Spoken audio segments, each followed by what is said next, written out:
with you. Flip a doujin in the bed, I'm reading manga till it's 2. Tell me that you love us if I go, I'm knowing that it's true. Cause you acting all moe and vanilla in my view. So this is for them waifus, straight 2D flexing my life, fool. If you fuck with him, tell you my dude. Let the beat right out, keep it nice and smooth, yo. Hello? Yeah, I got a question.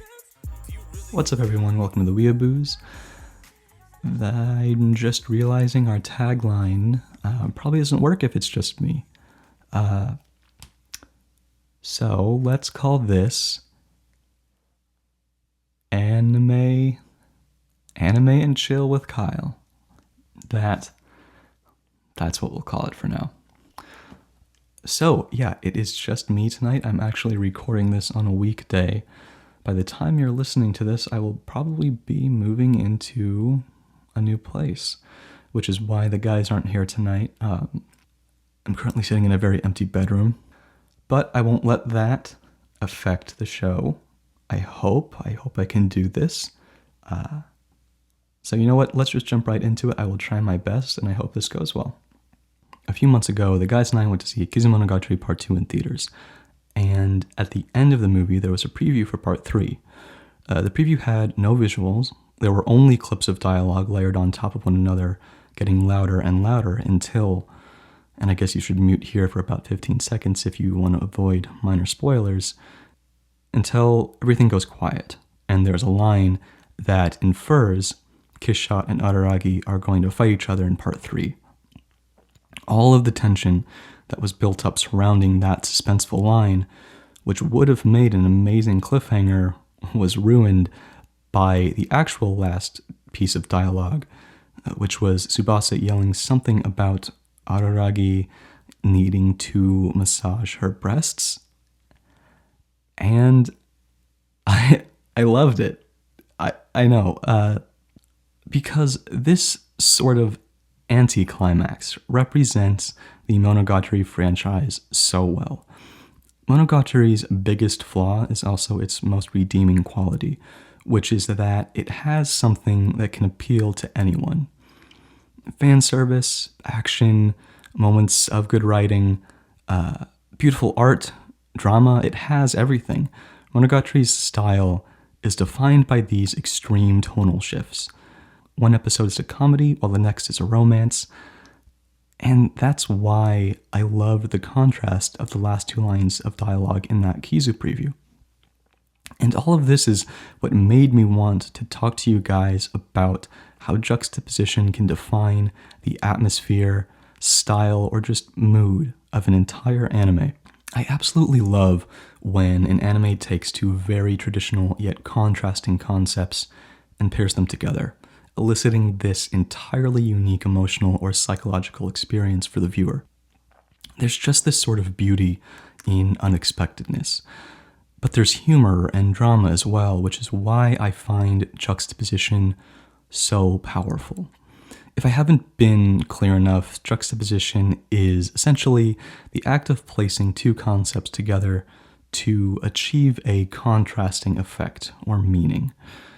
There probably is an infinite number of ways juxtaposition can be achieved, but I'd like to break it down into three categories: audio, visuals, and overall concept. Let's start with audio since it's the most commonly used method to implement contrast.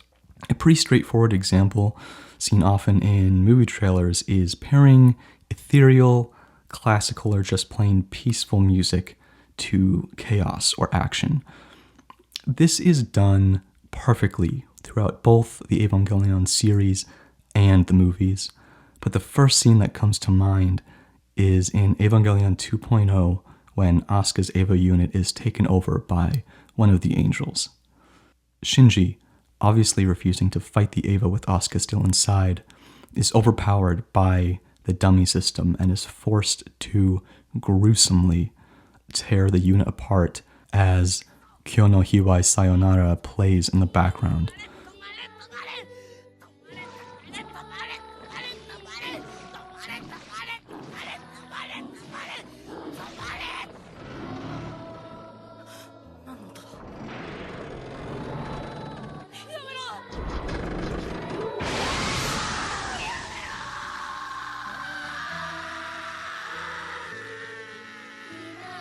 Hideki Anno actually does this a lot throughout the Evangelion, and I could probably do an entire episode on just the scene alone, but if I had to think of one quick reason as to how this contrast between violence and cheerful music defines the style of Evangelion, I think it would be mostly symbolic of Shinji trying to find peace in a world full of destruction. On a much lighter note, contrasting audio with dramatic scenes can also be used to achieve a completely different result.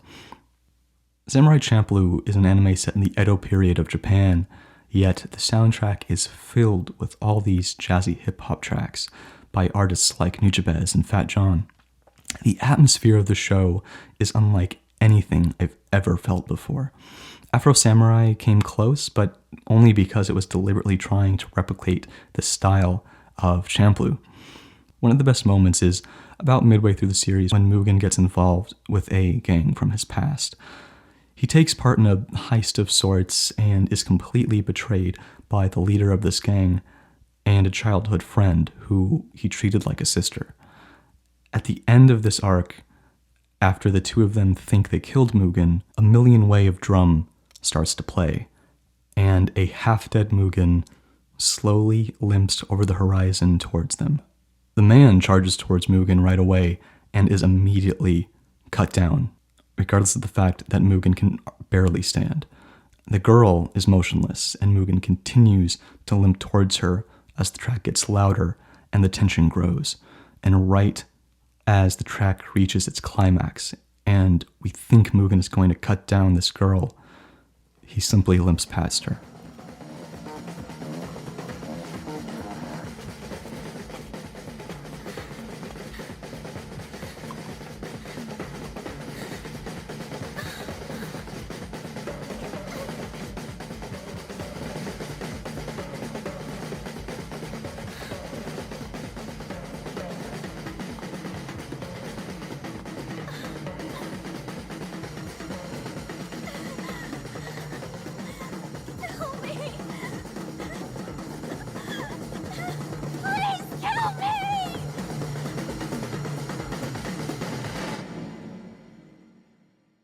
In this sense, and I do admit that that example isn't completely necessary to convey this, but the modern soundtrack paired with the old Japan setting created an entirely new world.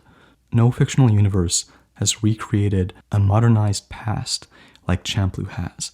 No one can think of Samurai Champloo without thinking about the music. Eva juxtaposed audio with dramatic scenes for symbolic effect, and Champloo juxtaposed audio with the world itself to establish a strong and unique atmosphere.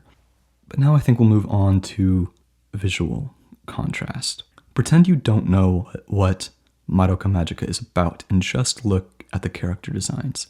They're colorful, they all have frilly dresses like most magical girl outfits do. Everything about their design follows the conventions of what magical girls should look like. However, they're so heavily contrasted against the world that they live in. Although the series tries to trick you at first, the world progressively comes darker, both literally and in tone. When the girls go into that special dimension to fight these witches, the visual contrast becomes even greater since the background changes to look almost like a scrapbook. This creates an intense sense of unease and discomfort for both the girls and the viewers. Eeriness is immediately conveyed. People should know purely by this visual contrast that this is not a traditional magical girl show before even witnessing the actual dark aspects of the plot. Gakugurashi, or School Live, introduces another level of visual contrast to create a very interesting atmosphere. The visuals do not match the plot whatsoever. I'm going to spoil the first episode a bit, so you've been warned. Gakugurashi starts off like the most generic anime you've ever seen. It has a cute opening, very energetic. Cute girls are living at school as part of a club, and it seems like a slice of life anime. Nothing really happens in the first episode until the very last scene, when a girl from the club opens the door to a classroom to find the main girl talking to herself in an empty classroom filled with blood and broken glass, and we find out that this show takes place during a zombie apocalypse, but it's from the perspective of the main girl who has PTSD and can only mentally survive by viewing the world as if it's normal. Somewhat similar to Madoka, it contrasts cute with tragic. There's also an entire subplot of anime revolving around cute girls doing masculine things, unlike the popular cute girls doing cute things.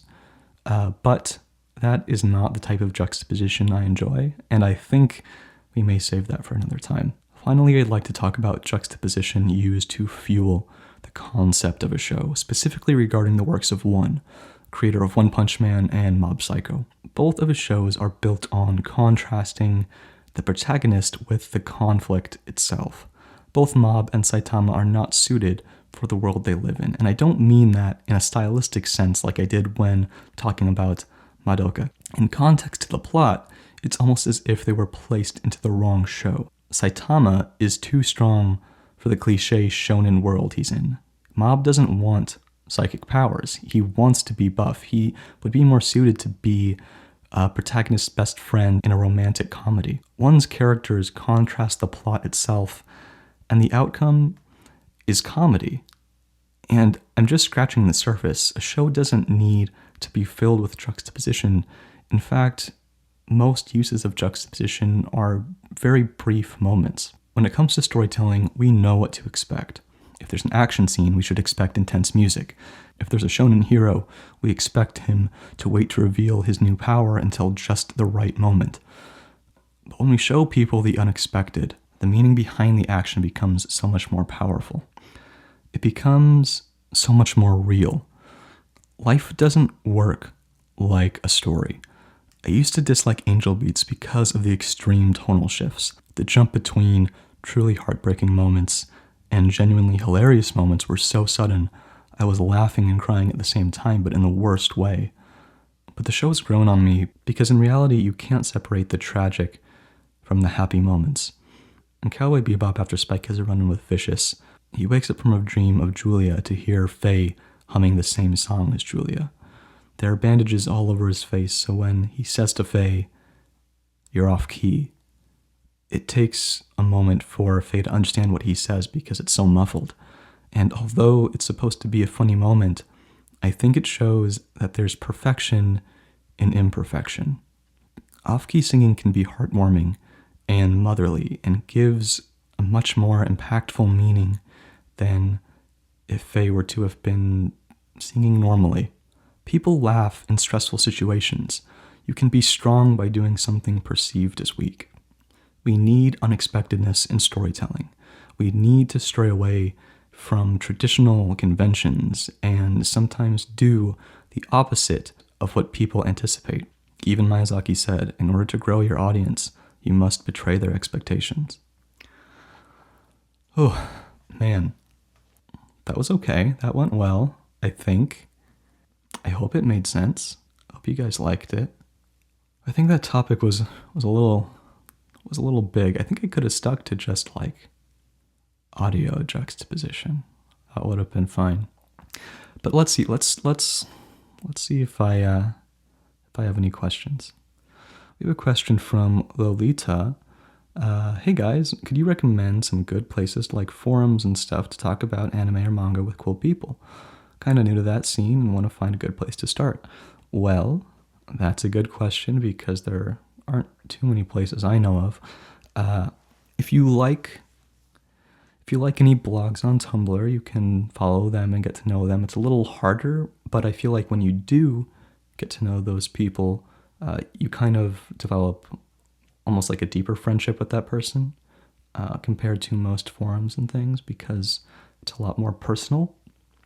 But the only other place I really know off the top of my head is the anime subreddit.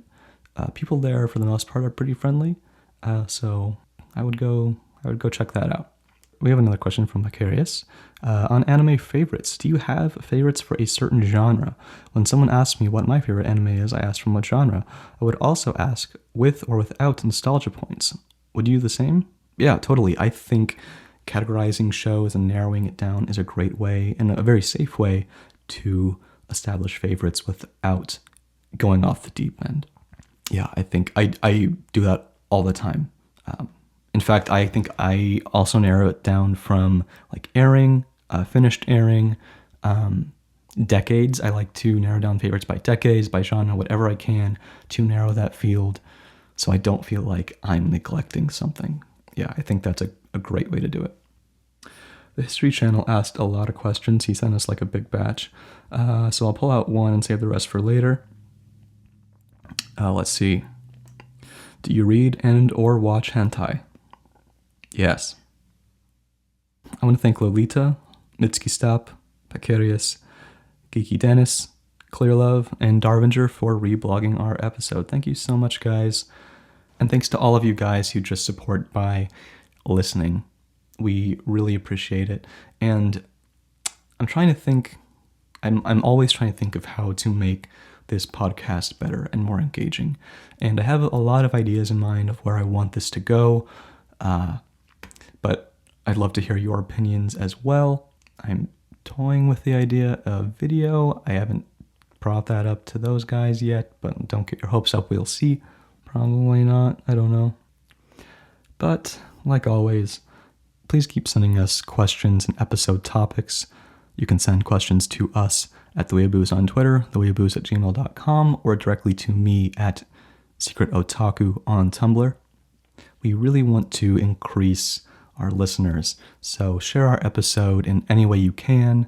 Tell your friends, reblog, repost on different sites, whatever, whoever, tell anyone who you think would like it. And aside from sharing our episode, you can also give us an iTunes review, and those are extremely helpful. So we want to thank Hentai Dude for our intro music and Kid Buu for our outro music. And like always, get drunk in anime. See you guys next week. Oh wait, next week is Christmas. I don't think we'll be doing an episode on Christmas. So I'll see you guys in 2 weeks, maybe. Keep an eye out. I might want to use this week to really work out my top 10 of 2016. So look forward to that. All right, see you guys. You can catch me smoking a sour off the coast of Okinawa. Feeling so high like I'm Ho-Oh in that tower. Take a flight on some shit. Got my dogs riding beside me, blazing hot. That's kamikaze, sacred fire. Don't be mad, I'm lit. Catch me smoking a sour off the coast of Okinawa. Feeling so high like I'm Ho-Oh in that tower. Take a flight on some shit. Got my dogs riding beside me, blazing hot. That's kamikaze, sacred fire. Don't be mad.